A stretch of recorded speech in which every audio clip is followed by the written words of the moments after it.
Hey, just doing a quick video basically on easy mistakes to avoid. I was gonna do it on bad engages, but it's just mistakes. It's not really engages, it's just mistakes. Although engaging is part of it, I suppose. This is kind of gold yellow games. I've kind of worked my way up to gold 5. Been playing about a year. But before you say, "Oh, I'm not diamond boy, not pro," shut up, you slag. Yeah. But yeah, this is one mistake. If it's an easy kill, but it doesn't really, it doesn't really warrant going in the tower. Just leave it. Like me and Ezreal could have picked that up at some point, or I could have kind of just tried to pull her out of the tower. So yeah, we do get a double, but then boom, jungle comes up, ruins the day. Shut down. Then mid's SS, so I'm running like a bitch. I have to burn everything just to survive. That red buff just peeling away my health. And then Morgana flashes to just, How many did she had? Oh, she had a kill. Then Kennen doesn't die, but he starts flaming because of that. He actually started flaming because of the skill shot hitting him, which was odd. Yeah, that's mistake number 1. If the kill's an easy kill, sometimes it is worth diving under the tower, but assess it first before you dive in, especially if you're using something like a pull or a jump like Zac. So mistake number 2 on the way. So this is mistake number 2. Nice grab through there. I was actually quite pleased with myself for that. He managed to just pick that up. We can see, or at least I noticed and pinged him, I think, that mid's on the way. Ward the bush, so she has to come around the other way because Luna knows that it's pinked because I got rid of a ward. Easy escape, but Zac sides, no, having none of that. I want kill. Shen uses kill, bad timing. We get all on top of her. She had a massive shield, no one's breaking that shield.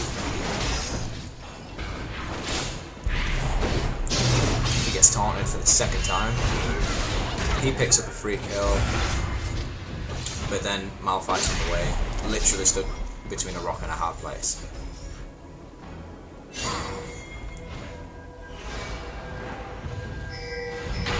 I used that to try and let Ezreal get away, but Malphite's just not having none of that. Shut down. Yeah, I think Zac manages to get away, barely. So yeah, mistake number 2.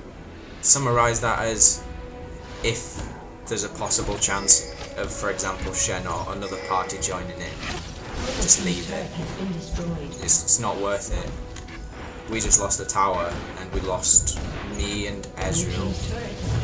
So yeah, the AD carry is going to be behind.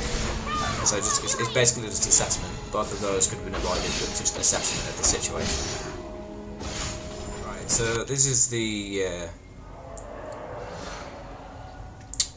next mistake that I really want to show you, which is basically just, it's partly Kennen and Zac's fault, but it's also partly Ezreal's fault. I can see what Ezreal was trying to do, and I can see what they were trying to do, but they were both nowhere near hitting the mark. Like, I try and just make it so that I can single her out, but miss, so my bad. But then they decide they want to flash engage, and then I'll just, look, he flashes, jumps, damages quite a lot, but we just get destroyed because of the ult comp. There was no way we were going to win that without Ez.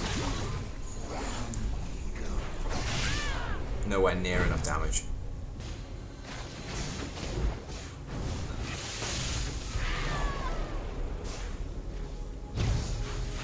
And he just gets picked off. We get the turret, but they get like what? Double kill? Yeah, triple kill, never mind. You noticed that, yeah. He's gone, so that's a triple kill. So just be aware of where your AD carry is, because it happens a lot. in quite a lot of games that I've played, there'll have been either you or the enemy team. Someone will engage without the AD carry being anywhere near. They could be over here in like top lane, or they could be getting dragon, but someone will engage without them and just say, "Oh, I didn't notice."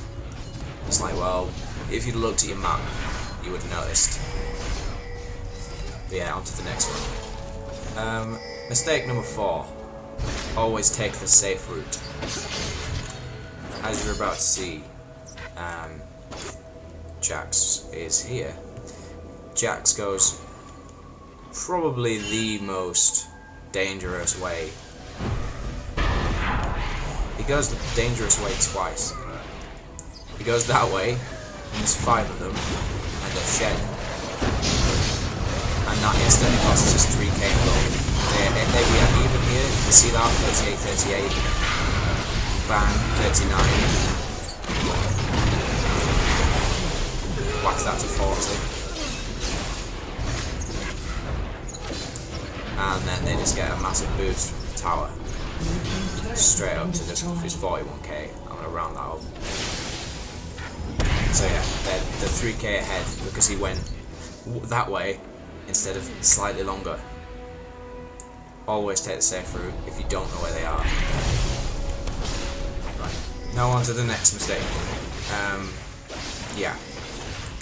I ping dragon because Zac smites up. Why not?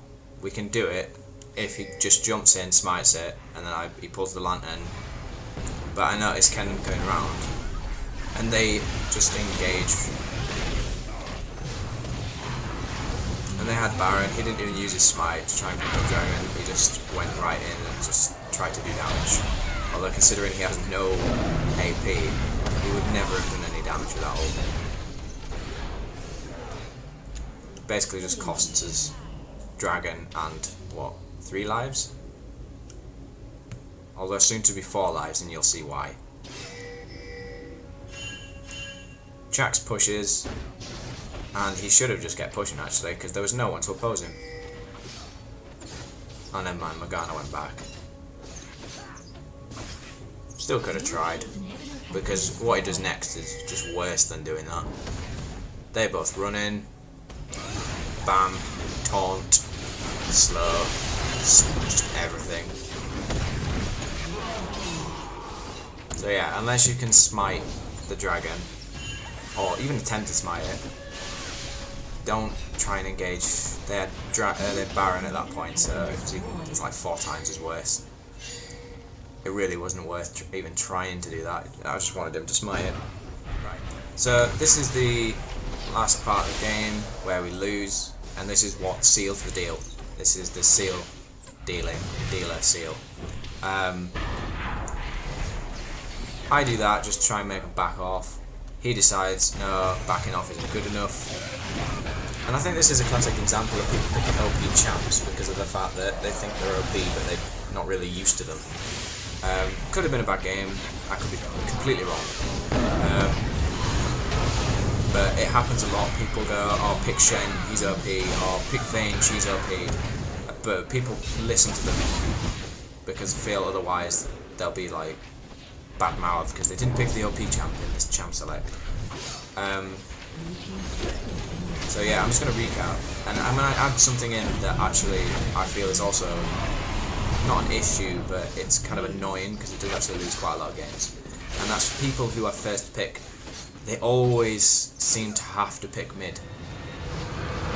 It's always mid. They always have to be mid, and I'm really confused by it because I don't main any role really. I main champions, but they don't. Usually they're like multi-role champions. So first pick mid is usually not what I go for. So I'll recap from this video though, and that is, if it's an easy kill but you might die under the turret, it's not worth it. Don't risk it. Secondly, if you know that they have quite a lot of people in your lane, like it's a 3v3 lane and one of them's quite fed, again, don't hop over that wall, don't engage, don't do anything, especially if your team pings you back, which I did. Thirdly, even if you engage as silly as they did on Dragon when they had Baron on top of it, and at least try and smite it, because he had his smite up for so long after that, he never even used it. And don't pick OP champs just because they're OP.